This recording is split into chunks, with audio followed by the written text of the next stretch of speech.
Hey guys, and welcome back to HelpClick. In this video, we'll talk about if we can watch Disney Plus for free in 2026.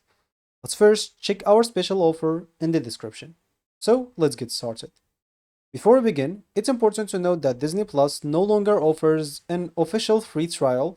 So if you see websites claiming that they give you free access through some hacks or generators, you should avoid them because they are not legitimate. The best way to get Disney Plus at no extra cost is to check whether it's included with your mobile carrier, internet provider, or a TV package. Some providers include the Disney Plus subscription as part of eligible plans or promotional offers.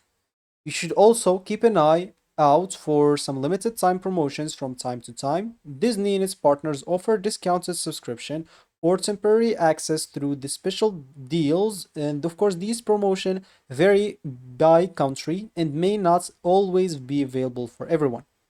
So if you're unsure whether your current plan includes Disney Plus, you can visit your website's example or your provider's website or account page and check your available benefits.